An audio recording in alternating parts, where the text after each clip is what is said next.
TV에서 접하는 소식들이 있습니다. 보복 운전을 하는 문화들, 또 학교 폭력의 문화들을 종종 보게 돼요.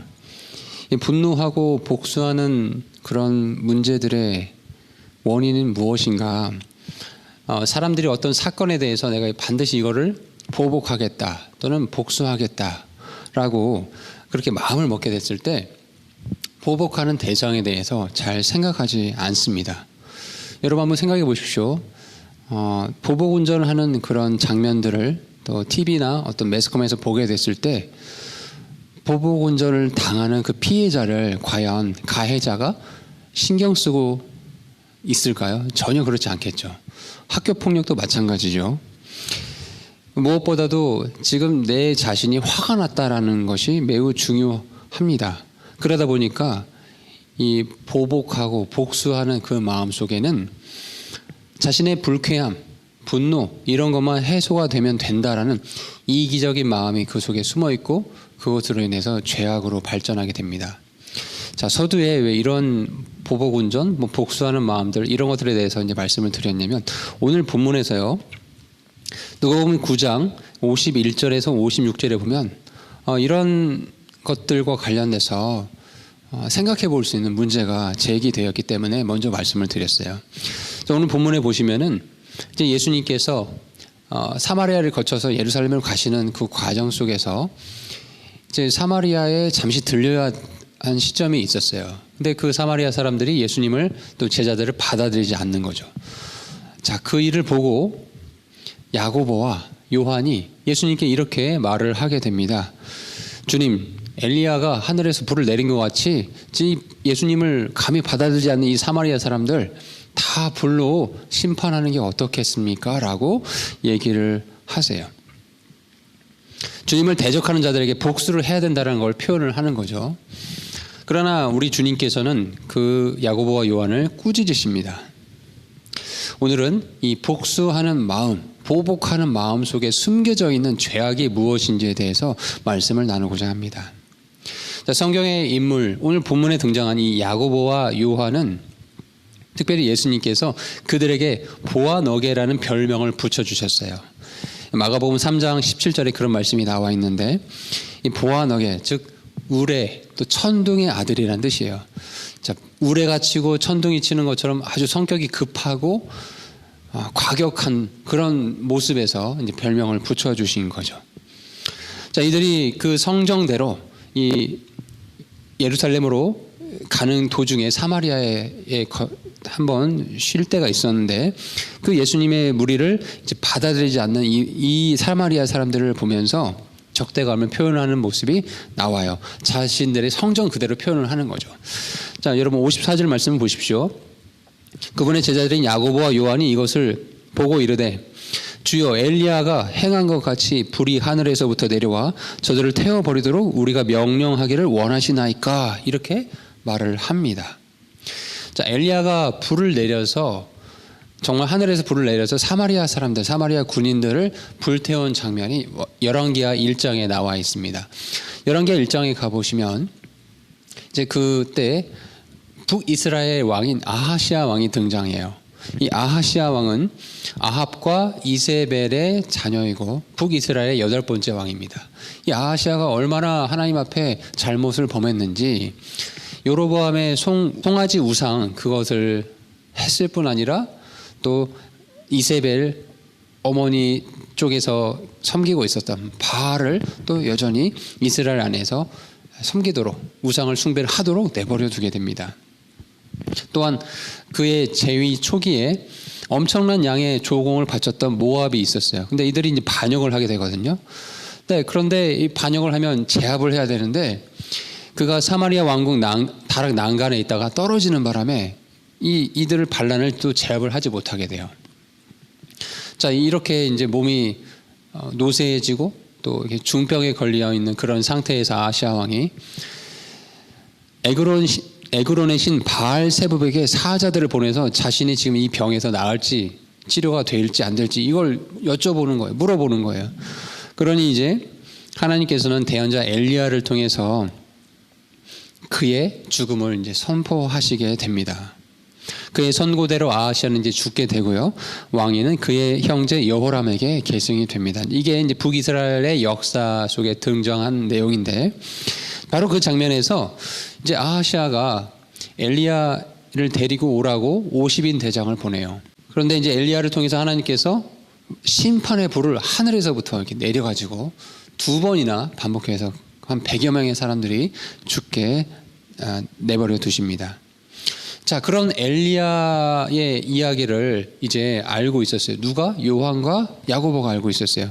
근데 이 엘리야를요, 이 누가복음 9장에 가보시면 그 앞에 28절부터 36절에 보면 변화산상에서 엘리야를 만나게 돼요.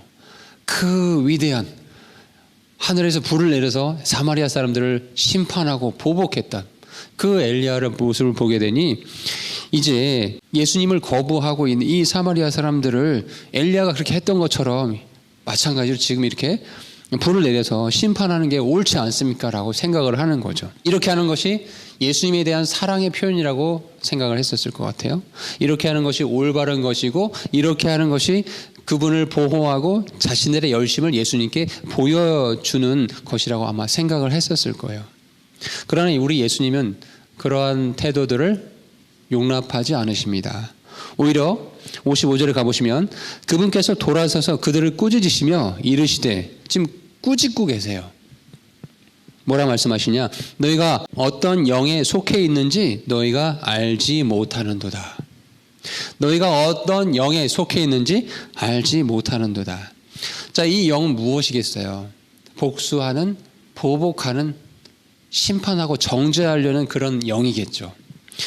자, 복수하다, 보복하다라는 이 표현은 영어 사전에 가보시면 이렇게 이제 정의가 되어 있습니다. Expressing a strong wish to punish someone who has harmed you or your family or friend. 그러니까 당신이나 당신의 가족들, 친구들을 다치게 한 누군가를 이렇게 punish, 심판하기 위해서, 처벌하기 위해 하고자 하는 그런 강한 마음, 소망, 이것이 이제 복수라는 마음이에요. 스위스 치리대학 페르 교수 연구팀이 소위 신뢰 게임이라는 것을 통해서 복수심에 관해서 실험을 했다고 합니다. 그 연구에서 실험을 진행하는 동안에 참가자들의 두뇌를 양전자 단층 촬영을 통해서 살펴보았어요. 그랬는데 놀라운 일이 보이게 됐습니다. 그 결과로 배신을 당했다고 느끼는 일을 복수하는 참가자들에게서 두뇌의 선조체라는 게 있는데요. 그 부분에 두뇌 활동이 왕성하게 되는 것을 이제 발견하게 된 거예요. 우리 뇌의 선조체 이 부위는 보상에 대해서 매우 민감하게 반응하는 그런 부위입니다. 즉 어떤 일을 통해서 마땅히 보상을 받았다는 느낌을 받을 때 이 부위가 크게 활성화된다라는 거죠. 이를 통해서 우리는 누군가에게 복수를 할 때 큰 쾌감을 느낀다라는 것을 알 수 있습니다. 세상의 심리학도 지금 얘기를 하고 있어요. 복수는 정의를 세우는 일이라고 사람들이 얘기를 하지만 사실은 그게 아니고 많은 경우 자신의 쾌감, 자신의 보상, 심리적인 보상 심리 때문에 이 일을 하는 것이다라고 세상의 심리학도 말을 하고 있습니다. 자, 야고보와 요한이 예수님을 거부한 사마리아 사람들을 향해서 복수의 말을 하면 정의를 실현한다라고 생각을 했었어요. 그러나 그 복수하는 마음 속에는 내가 이런 심판의 말을 했을 때 하나님이 나를 더 크게 보상해 주시지 않을까? 이렇게 충정을 보였으니 더 큰 보상으로 칭찬해 주시지는 않을까? 라는 어떤 이기적인 욕심과 죄가 그 속에 숨어 있다라는 것이죠. 결국 자기를 높이고 자랑하고 우쭐대고 자기 마음을 높이는 그것이 이렇게 삐뚤어지게 다른 사람의 모습들을 정죄하고 심판하는 모습으로 나타나게 된다는 것이에요. 우리가 삶 가운데 우리를 불편하게 하고 좀 신경이 쓰이게 하는 사람들을 향해서 여러분 마음속으로 한번 생각해 보세요. 참 많은 경우에 너무나 쉽게 정죄하고 그들을 판단하는 경우가 많습니다. 심지어는 저주하는 경우가 많아요. 더군다나 만약에 우리를 불편하게 하고 괴롭게 하는 사람이 불신자인 경우에는 아마 마음속으로 너무 쉽게 되게 미워하거나 이렇게 하는 경우가 많이 있을 겁니다. 야고보와 요한처럼 하늘에서 불이 내려서 저들을 제거해버리면 좋겠다라는 이런 식의 전혀 사랑이 없는 마음들을 표현할 때가 있을 겁니다. 예수님께서는 이것이 예수님을 사랑하는 마음이 아니라고 얘기하고 계세요. 이것이 성령의 일이 아니라고 얘기하고 계세요. 바로 이것은 죄악된 마음이다. 그것을 꾸짖고 계시는 거거든요. 예수님께서 그렇게 꾸짖고 나서 뭐라 말씀하시냐면 56절 가보십시오. 누가복음 9장 56절에 예수님께서 아주 중요한 말씀을 하고 계세요.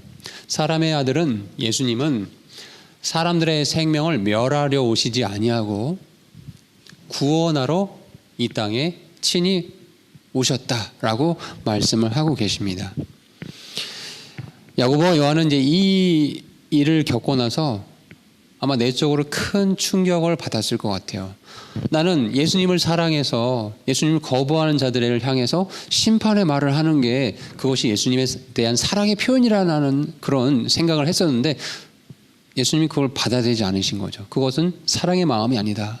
성령의 일이 아니다라고 꾸짖은 이 일을 통해서 이제 야고보와 요한은 변화를 하게 되었습니다. 천둥의 아들, 울의 아들이라는 별명을 가졌던 이 요한이요, 나중에 가서는 사랑의 사도라는 별명을 얻을 정도로 정말 사람이 180도 바뀌게 됩니다. 요한일서 4장 7절 8절에 요한이 그 천둥의 아들이라는 별명을 가졌던 요한이 이렇게 말씀을 하고 있어요. 사랑하는 자들아, 우리가 다 서로 사랑하자.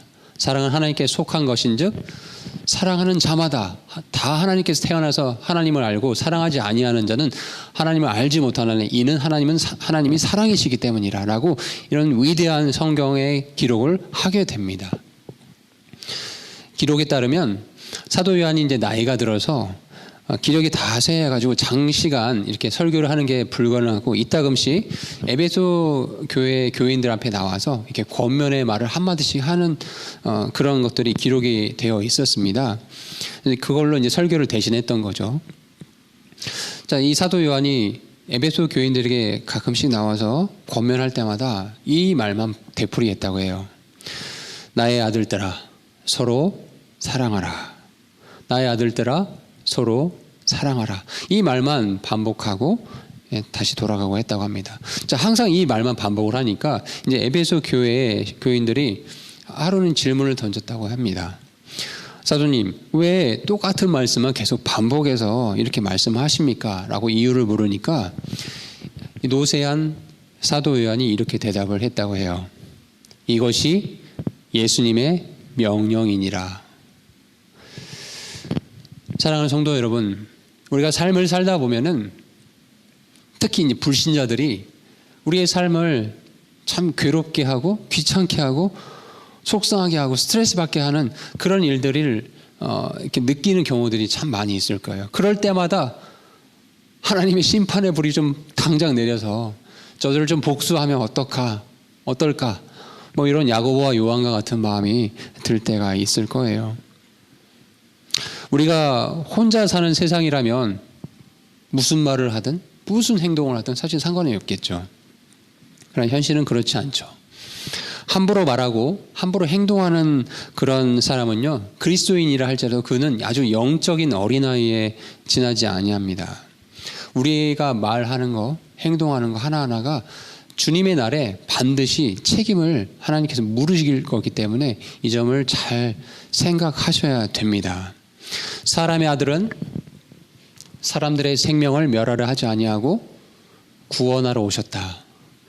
이 예수님의 당부의 말씀을 기억하시면서 우리 모두가 사람의 생명을 구하는 삶의 방향으로 복수하고자 하는 그런 울분의 마음이 들 때 이 예수님의 권면의 말씀을 기억하시고 우리의 신앙의 삶을 나아가시면 좋겠습니다.